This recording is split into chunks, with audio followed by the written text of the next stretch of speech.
Personne n'objectera que depuis la pandémie, suivie ensuite par la guerre entre la Russie et l'Ukraine, les forces du mal se sont fait un malin plaisir à se répandre sur la terre.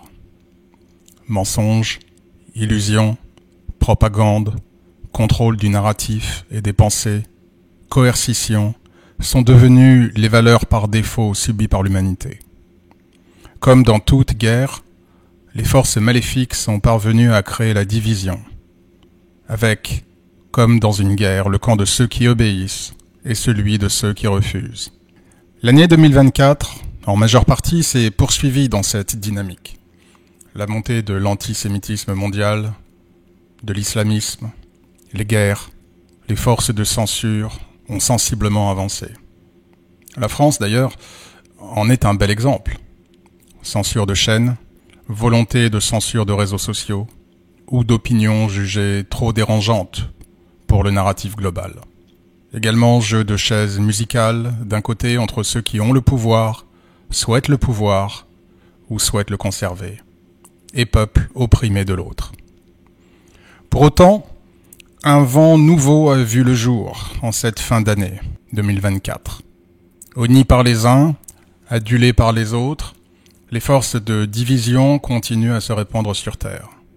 Mais un mouvement est en marche, et dans plusieurs pays. Nombreux sont ceux qui espèrent un nettoyage de toute cette pollution mentale, spirituelle, politique, sociale, sociétale, qui a depuis ces récentes années fait énormément de dommages aux lois divines instaurées par Dieu. Il serait illusoire cependant d'espérer que ces forces maléfiques disparaîtront en 2025. Les guerres, qu'elles soient nouvelles, reprises ou poursuivies, apparaissent toujours menaçantes. L'économie mondiale est toujours fragilisée, et les forces de contrôle n'ont pas partout l'objectif d'abandonner. La guerre spirituelle dans les plans invisibles entre les forces du bien et celles du mal est de nature à non seulement se poursuivre, mais également s'intensifier. Le mal ne lâchera pas aussi facilement.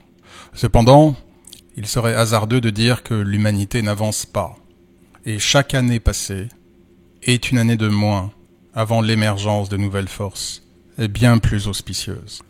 Dans ce climat d'incertitude et de transition, il apparaît encore plus important à l'échelle individuelle de se préparer, de maintenir sa relation à Dieu, de maintenir sa relation au Christ. L'humanité va continuer à être testée et, chers amis, vous faites partie de l'humanité.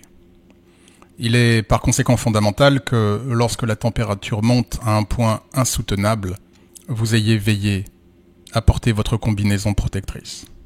Et cette combinaison, c'est l'abandon de soi et de sa vie à Dieu. Chaque nouvelle année, les humains prennent plaisir à énoncer de nouvelles résolutions. Je vais arrêter de fumer, je vais arrêter de boire, je vais faire du sport, je vais perdre du poids.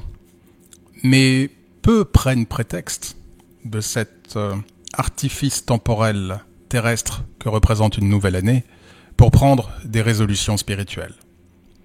Pour la personne athée ou sans sensibilité spirituelle particulière, cela ne saurait choquer, mais pas pour vous. Pas pour ceux qui prétendent ou clament croire en Dieu, avoir foi en lui et en le Christ. Aussi, pourquoi ne pas utiliser ce début d'année afin d'établir les résolutions qui vous rapprocheront de Dieu, augmenteront vos protections et entérineront la direction de votre chemin vers le Créateur. À ce titre, il est deux types de résolutions que vous puissiez prendre. Tout d'abord, celles qui sont purement spirituelles. Puis, celles qui, bien qu'étant humaines, ont un impact direct spirituel sur votre lumière divine et vous aident à libérer votre karma. Résolution purement spirituelle tout d'abord. Si par exemple, vous me demandiez « Angelo, quelles sont tes résolutions pour 2025 ?» Je vous répondrais probablement incorporer davantage le rosaire dans ma pratique spirituelle. Je pourrais aussi vous dire trouver plus de temps pour méditer. Ma routine spirituelle par ailleurs est suffisamment solide pour que ces deux points soient vraiment ceux sur lesquels je puisse porter une résolution en 2025.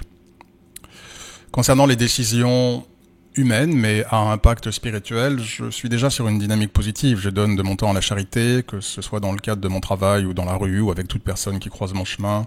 Je travaille régulièrement afin d'être la meilleure version de moi-même et de suivre l'enseignement du Christ, aussi sans dire que j'ai atteint la perfection.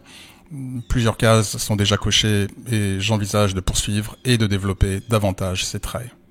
Je n'ai pas non plus de haine ou d'amertume envers quiconque, donc je compte bien utiliser 2025 pour poursuivre dans cette direction. En ce qui vous concerne, quelles sont les résolutions, tout d'abord purement spirituelles, que vous pourriez prendre pour cette année 2025 ? Priez-vous tous les jours ? Si oui, bravo. Sinon, peut-être est-ce quelque chose que vous pourriez envisager ? Priez-vous plusieurs fois par jour ? Intégrez-vous suffisamment Dieu et le Christ dans votre vie ? Leur parlez-vous suffisamment ? Partagez-vous assez avec eux vos joies, vos peines, vos chagrins, vos demandes ? Leur dites-vous suffisamment à quel point vous les aimez ? À quel point vous êtes reconnaissant ? Je vous laisse réfléchir à ces questions et voir éventuellement ce que vous pourriez améliorer.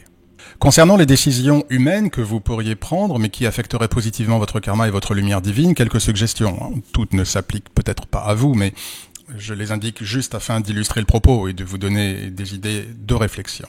Par exemple, peut-être qu'en 2024 ou avant, vous avez été heurté par une personne, blessé, trahi, injustement accusé ou condamné. À ce titre, il ne serait peut-être pas vain spirituellement d'utiliser cette année 2025 comme base d'une résolution afin de pardonner celui ou celle qui s'est mal comporté contre vous, afin de pardonner celui ou celle qui s'est mal comporté envers vous. Et ainsi, vous appliqueriez l'enseignement du Christ. Ou alors, à l'inverse, peut-être qu'en 2024 ou avant, vous avez agi d'une manière qui a pu blesser autrui. Peut-être une résolution pour 2025 pourrait être de présenter vos excuses, de faire amende honorable. De la même manière que vous escomptez ceux qui vous heurtent de s'excuser, pourquoi ne pas montrer l'exemple en le faisant vous-même, si la situation l'exige. Autre exemple, peut-être qu'en 2024 ou avant, vous vous êtes brouillé avec une personne proche, un ami, un membre de la famille par exemple. Peut-être que cela n'était qu'un quiproquo, un malentendu, une bêtise qui a escaladé. Pourquoi ne pas utiliser cette année 2025 pour prendre l'initiative d'une réconciliation ? À supposer bien sûr que cette brouille vous affecte et que vous ressentiez toujours un lien émotionnel avec la personne. Autre exemple, peut-être qu'en 2024 ou avant, vous avez passé plus de temps sur vous, de manière auto-centrée, laissant peu de place aux autres. Là encore, peut-être qu'en 2025, ce pourrait être une bonne résolution que de décider que d'être moins tourné sur vous et de vous soucier un peu plus des autres, de vous occuper un peu plus des autres. Autre exemple, à l'inverse, peut-être qu'en 2024 ou avant, vous vous êtes trop oublié. Peut-être que vous vous êtes trop sacrifié pour les autres. Beaucoup de personnes, dans ce cas-là, pensent agir ainsi par bienveillance, mais en réalité, le moteur de ce trait-là est la peur d'être rejeté, abandonné, jugé. Il n'y a rien de sincère au sens de l'amour inconditionnel dans ce comportement. Bien souvent, en tout cas. Aussi, là encore, peut-être qu'en 2025, vous pourriez prendre la résolution qui, ne vous en faites pas, ne vous fera pas devenir égoïste, de vous respecter davantage, de vous soucier un peu plus de vous, de vous remettre un peu plus fortement au centre du film de votre vie et dont vous êtes le personnage principal. Concernant des inconnus croisés dans la rue, avez-vous en 2024 passé suffisamment de temps à donner à la charité ? Ce qu'on appelle les sans domicile fixe par exemple, ou les personnes qui vous demandent de l'aide ? Peut-être pourriez-vous, à la hauteur de vos moyens, bien sûr, prendre la résolution de régulièrement donner un peu à ceux qui ont moins que vous en 2025. Autre exemple, avez-vous passé en 2024 ou avant trop de temps à vous juger, à vous diminuer, ou à ressasser ce que d'autres ont pu vous dire de négatif, que cela remonte à l'enfance ou à la vie adulte ? Là encore, peut-être une bonne résolution serait de lâcher prise avec ses prisons mentales et de couper avec ses fausses croyances. Ou encore, autre exemple, est-ce que vous avez en 2024 ou avant passé trop de temps à regarder le passé, à être dans le regret, le remords, la nostalgie ? Peut-être que là encore, en 2025, cela pourrait être une bonne année pour vous, afin de commencer à vivre le moment présent et de commencer à regarder devant vous. Je pourrais évidemment continuer encore et encore, mais je m'arrête là pour l'heure, je ne souhaite pas que la vidéo soit trop longue, mais vous comprenez le concept. Dans toutes ces idées-là, en prenant de telles résolutions humaines, vous avancerez en direction du Christ et en direction de Dieu. Vous ne violerez pas les lois divines et vous respecterez l'enseignement du Christ. Car il y a une chose également que je souhaite porter à votre attention, que l'agitation du monde et la puissance des forces de division, de violence, de contrôle, de restriction ne vous servent jamais d'excuse pour ne pas accomplir la purification qui est entre vos mains. Cette purification n'est dépendante d'aucun gouvernement, d'aucune guerre, d'aucune énergie maléfique. Cette purification de votre diamant intérieur et dont le but des incarnations est de le polir à un point tel qu'il brille de 1000 feux et qu'il soit devenu si pur que vous n'ayez plus besoin de revenir sur Terre, n'est qu'entre vos mains.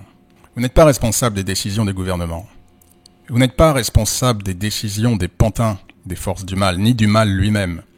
Mais vous demeurez responsable et donc comptable de votre vie, des choix que vous faites. Sans vouloir vous alerter, je tiens à souligner, chers amis, que le temps passe vite. Et rapidement viendra le moment où nous devrons assumer face à Dieu et au Christ les choix que nous avons faits. Ne perdez plus de temps. Car lorsque le moment de vérité arrivera, il sera alors trop tard pour geindre et se lamenter.